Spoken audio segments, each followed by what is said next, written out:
Hi guys, this is Charlie.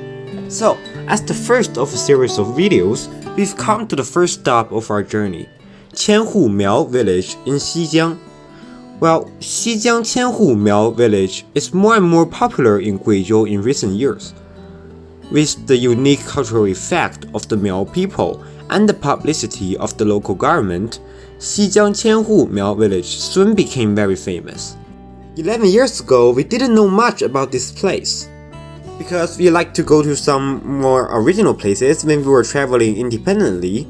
We didn't come to it, but since this is a very rare opportunity, we decided to take a look at it this time. When we first arrived at the gate, the weather was very good. It was cloudy but with a little bit of sunlight, so it's delightful but very cool. After the ferry, there is a Fengyu bridge with Miao characteristics as soon as you enter the gate. This kind of bridge is very useful. Because there's always sudden heavy rain in this area, people need a place to shelter from the rain, and the bridge is the best choice. And because it is suspended in the air, the bridge is naturally a good place to rest, and gradually became a place for local people to chat. It is worth noting that all the Fengyu bridges don't contain any nail. You see only wooden products to achieve a certain structure. It is very firm and solid, lasting for hundreds of years. XiJiang QianHu Miao Village, as its name suggests, is a very large village. The view from the top side is very beautiful. At the same time, there will be some ethnic performances regularly in the most central square, such as the marriage of Miao people, the traditional singing and dancing of them, and some performances using their instruments. This always reminds me of the performances I saw 11 years ago. At that time, there were no hosts, nor so many audiences. That is, we sat together listening to a few Dong and Miao girls singing a few songs. It was not a grand performance, but I could saw that people were celebrating for fun and joy. Now, I couldn't see any smiles on the faces of the performers, but only facial expressions indicating that they are struggling for a living. Rain in the mountains also comes very rapidly and suddenly. Because of the rain, the performances has stopped immediately, leaving peace and harmony on the square. In the afternoon, when the rain has stopped, we went to a tea house in the mountains for some local food.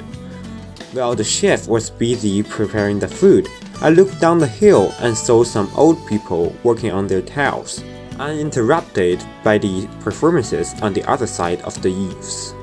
The noise of the crowd and the shots of the ongoing basketball game came in the distance, setting off a moment of peace. When lunch was over, we went outside of the village, following the crowd to a market. Locals run small businesses here, where tourists can row boats or take some pictures. There are all kinds of handicrafts and snacks in the market, with the sellers advertising their products. I didn't like the noise, so I walked back to the terrace planted by the inhabitants of the village. Various kinds of rice was planted in the water, and from time to time I could see fishes coming up from the water. Walking through the fields and glancing back, the market and the village was divided by the terrace. The village seemed so quiet against the market. Generations to generations, the village stood there quietly, watching the development of the century. As night falls, the scenery of QianHu Miao Village is also impressive. Various bars and shops in the village are dotted on the hillside, lighting up the whole valley. The crowds and the commerce plunged me into meditation. A long time ago, these local Miao people were living their own lives, undisturbed by the outside world. They were lack in development but rich in culture. But now, although with a lot of money and the commercialized industry, the singing and dancing of Miao people has lost its function in celebrating the marriage or the building up of a new house, but instead became as a tool of making money. The technique of making Miao medicine has been lost since it couldn't compete with the modern medicine. Maybe how to balance between the development in the economy and the protection of culture is a question that we need to consider. With this question in mind, I continued my journey to the XiJiang Sanbaodong village to seek the answer of it. So in the next video, I will talk about some of my experiences and thoughts in the XiJiang Sanbaodong village. If you are interested, please follow us for the following videos. Thank you for watching.